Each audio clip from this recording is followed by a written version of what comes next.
Hello everyone, the 316, LEGO Maniac 316 here, back with another Morphin Monday Lightning Collection review.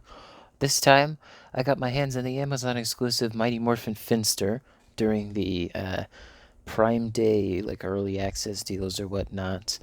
Uh, so, his current price is back to normal retail, which is I think like $26 or something, around that mark, like $26.99. Anyway, so obviously you get the figure and you get quite a few accessories. So let me go ahead and take the ones off of him first. You get like a hand spade, but like a cork in it. You know, maybe to like level things out, make them nice and flat. He gets a rolling pin, and both of those go onto him. And the rolling pin's pretty nice. It does, it rolls. I mean, let me get it in frame here. You can roll it. Anyway, next up, he also comes with something in this hand, which is really tiny. This is easy to lose.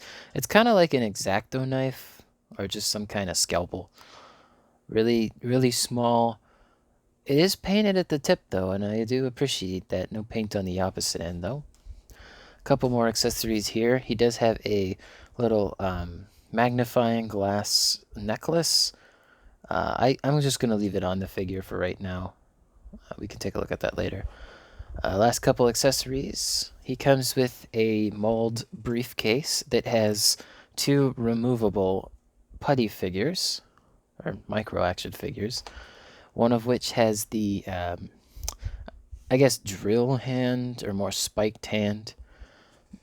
And it can stand up. Getting it to stand up is the issue. There you go. You can see it is standing up. And there's also one with the ball here, and let's see if I can get him to stand up too. Aw. Again, these are going to be very easy to lose. Come on, you were standing up fine. There we go. And this does close, as you can see, like that. Mine does have a little indentation there. That's probably there to make it easier to open and close. The only issue I do have with this particular accessory, which I was expecting, was this the plastic, when it bends, it leaves a bit of a crease mark in there. And while I don't think it's going to break, I do recommend being careful with it. It is of moderate thickness, as you can see. It's obviously thicker than like a pencil here, lead, but just be careful with that. Go ahead and stick that there. All right, last four accessories. He's got some hands, none of which are duplicates. They're all unique. He's got a left hand here. If he wants to, like hold one of these putties in his hand, you can just shove it in there. I quite like that. And then he has a right hand here that has his like little sprouts, and it almost looks like one of his knuckles is bigger than the rest. But yeah, and that goes up and down rather than side to side. All right, last two hands. He's got like a writing hand, where like you could, you see in my display. Anyway, putting my pencil here, that type of hand, and it does also have those weird sprouts on it. And down here, he's got a just like a regular grabbing hand that goes up and down. So if you wanted to have him hold a blaster, you absolutely could. Anyway, a lot of accessories with this figure. Let's take a look at the figure himself. Finster here is honestly one of my favorite figures of the line, arguably top 10, and I've only had him for a few days now. But, I mean, there's so much to love here. First of all, let's take a look here at his artist's smock. So he's got a bunch of little tools that are, of course, non-removable. The person that actually sculpted this figure was saying that they used their own tools as inspiration for these ones. If I can find the Twitter tweet, I'll be sure to put it in the description. Down here, you got some other tools like a compass, some kind of scissors, and I'm guessing this is like a ruler. What's really cool about this part, though, is while it's not removable, sorry about the camera shake there, y'all, you can see they actually painted this tiny piece of silver all the way at the bottom here, which is kind of crazy to me. This figure is pretty well detailed. As you can see down here in the boots, this bottom section here is molded in gray, but they did paint the tops of his little boots. But it's not the best paint job. I do have some issues with paint on this figure, but it's not too bad.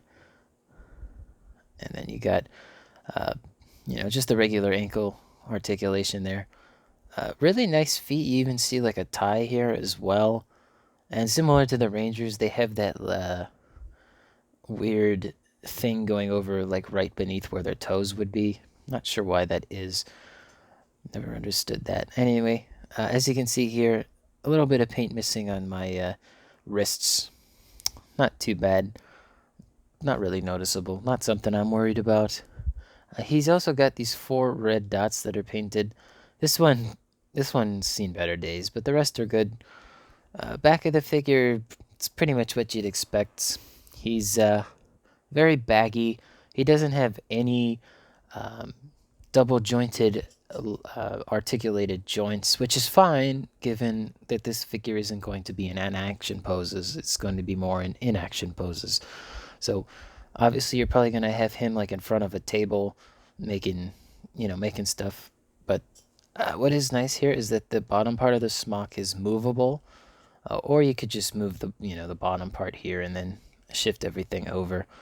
So you can have it shift towards one way or another, or right in the middle. Mine usually shifts like that. And they also painted the silver up there as well. The arms are not painted. This is molded in black, which is nice. But let's get to that head sculpt, which is absolutely perfect. They even got some glasses on him, which are not removable. As far as I can tell, I believe they are molded into the head. I could be wrong, but yeah, I'm pretty sure that's molded in. You could remove these pretty easy, just take an X-Acto knife. But really nicely done gold paint here on the ears as well, on both sides. And you get like his little sprouts here, kind of like a tree. And his beard is painted. It is a different color than the rest of his skin, I guess. But what's really awesome is that his mouth opens and closes. It's so I love it when characters have extra articulation in the mouth. It just gives so much more dynamic poses, and you can have them scared, like, someone's invading the palace. I'm not too good at Finster voices. I've tried. Anyway, I am going to take his head off now. As you can see, the neck is unpainted. This is what the color should look like. This is just the color of the regular base of his torso. Let me get that back on. It does use mostly new articulation minus a few places. So he's got the new head articulation, which has amazing movement. His arms, though, his butterfly joint is more of the McFarlane style, but it has plenty of range of movement, like plenty. So honestly, don't mind that that's not the like Ranger style butterfly joint. Anyway, I think that's pretty much all of the figure here. Yeah, he doesn't have an ab crunch. That's the only other thing that's really different from him. Anyway, let me move all of his accessories to the side here, and then we can get a size comparison. And you know what? Let's check this box out for a moment. All right, Finster here comes in at just shy of 6 inches, but if you include his ears, he comes in just over 6 1/4 inches. All right, let's go ahead and take a look at him next to some figures. First one I'm going to put him next to is Rita. Don't want him to get her staff in his face. Now, my Rita does have problems standing, so if she falls over, I'm just not going to worry about it. Next up, Lord Zed here. I'm going to reposition the camera. He also has issues standing, but not nearly as bad as Rita. And last Palace participant, because she's not a monster, is Scorpina. She's in more of a dynamic pose, though. She is slightly taller than him. But there you go. Zed and Rita are pretty much tied in height. Rita's just slightly bigger with her headdress. And Scorpina is just as tall as Finster if you include his ears.